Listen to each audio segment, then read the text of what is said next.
Welcome back to Epic Yarn Gems. Today I'm going to show you the part 2 of the two-part series on how to make a basic beanie. This beanie we are going to be making from the bottom up.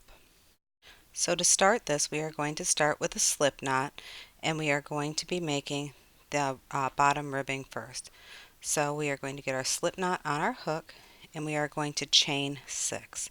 This will be the start of your ribbing all the way around. It's actually going to be 5 stitches once we get done. So we are going to do a chain 6 here, and then once we complete this chain 6, we are going to go into the second loop from the end, and in there we are going to do a single crochet. Then we are going to complete all the way down this chain single crochets in each of the stitches. That will give us a total of 5 stitches. As you view the rest of this video, you may notice that I'm using a different color yarn for the body. Part of that is because when I did the first video, there were some shots that I didn't get that I wanted you to be able to see. So I redid the hat in a different color, but it's still the same pattern. So like I said, you might see a couple different colors. So as we get to the end of those chain 5, we are going to turn our work, and we are going to do a chain 1. You can chain 1 and turn, or turn and chain 1, whatever works best for you. And then after we turn our work, we are going to do a single crochet. In that first stitch, we're going to go under both V's and do the single crochet. And then under the next 3, we're going to go into the back loop only and do a single crochet. And then in the last stitch, you're going to do a full single crochet under both of those V's.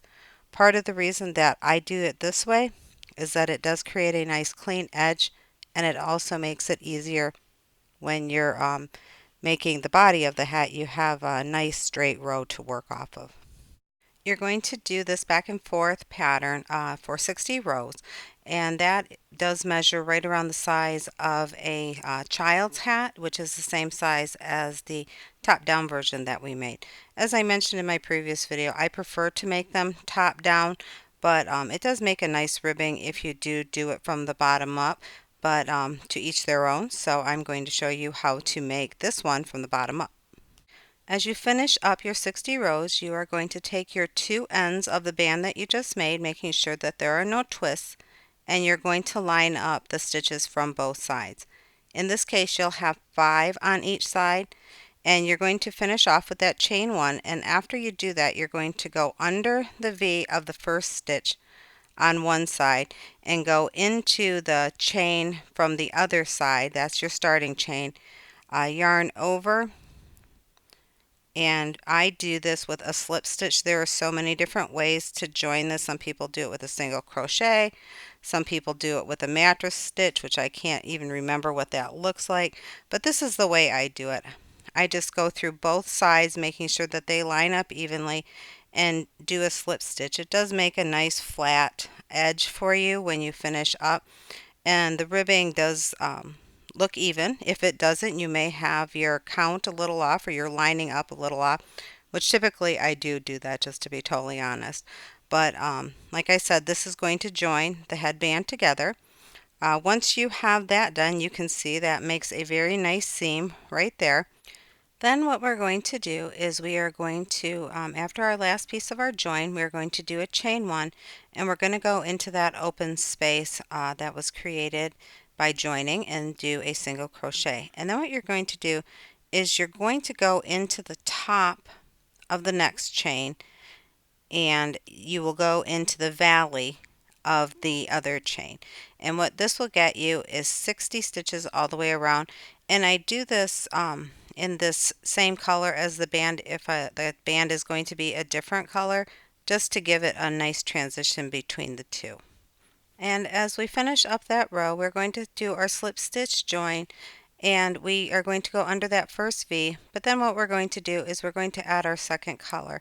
We're going to lay that across our hook and then just pull it through as we finish up the slip stitch join. So here you are going to have half of your slip stitch in the white color and the other half in the blue. The other thing here to remember is to tighten up all of your ends so that they are nice and snug and that they stay together when the hat is finished. So we're going to start this next row with a chain 2, going into that same stitch that the chain 2 is in, because the chain 2 does not count as a double crochet. And we're going to go all the way around with that double crochet, and then at the very end we are going to do that slip stitch join, and you're going to do that for rows 2 through 5. As we finish up, we are going to go on to rows 6 and 7, and these are going to be starting to do our decrease rows. So we're going to do a chain 2, and then in the first 3 stitches of this row we are going to do double crochets. Once we finish that, we are actually going to start the decreases, which are taking 2 stitches together and making them 1. I do have a video for that, so I will put a link on this video, so if you want to see that stitch on its own, you can do that. So to start, we're going to do a normal double crochet into the first stitch there, and you're going to yarn over, but you're only going to go through the first 2 loops and then you're going to stop. You're not going to finish your double crochet. What you're going to do is you're going to yarn over and go into the next stitch and pull up a loop. You're going to yarn over and go through the first 2, and then you're going to yarn over and go through the last 3, and there is how you do a decrease. So this is going to be your pattern in the next 2 rows, and it will be, you're going to do 3 double crochets in the next 3 stitches, and then you are going to do a decrease in the 4th and 5th stitch. On the second row, or the 7th row, it's not going to end on a nice even decrease, so I believe you'll just end with 3 double crochets. After you finish that row, we're going to go on to row 8, which is another decrease. We're going to start that with a chain 2, and on this one you are just going to do double crochets in the first 2 stitches, and then you are going to do that double crochet 2 together stitch, same as we did on the other side. So that's the yarn over, start the double crochet, stop, go into the next stitch, pull up a loop. I'm sorry, you actually yarn over first, go into that stitch, yarn over, pull up a loop, go through the first 2, yarn over, and go through the last 3. And then that will be your decrease for this round. And in your next round, which is your round 9, you are going to chain 2, do a double crochet in the first stitch, and then you are going to do the decrease of double crochets of 2 together. And that will be how you do row 9. As you go through this, you are working in less space and less space as you do these decreases, which is, to be very honest, one of the reasons why I don't like to do the bottom up hat. It's kind of hard to get into these small spaces. Make sure you're picking everything up the way that you're supposed to. And it is just tight quarters for your fingers. But like I said, to each their own. But that is one of the reasons why I typically don't do the bottom up hat. So as you finish up your row 9 with that decrease, we will be going on to row 10. And in this row, you will be decreasing even more. So you're always going to start with that chain 2. And here you are just going to start with after the chain 2, you're just going to start doing the decreases of the 2 together. And you will work that all the way around, like I said, getting a little tight quarters here, but that's okay. And just keep working through those decreases, and pretty soon the hole in the top of the hat is just going to keep getting smaller and smaller. As you finish this round, you may want the hole in the top to be even smaller, and you can do that by just weaving the yarn around the top and cinching it together, or whatever works best for you for closing off the top of the hat.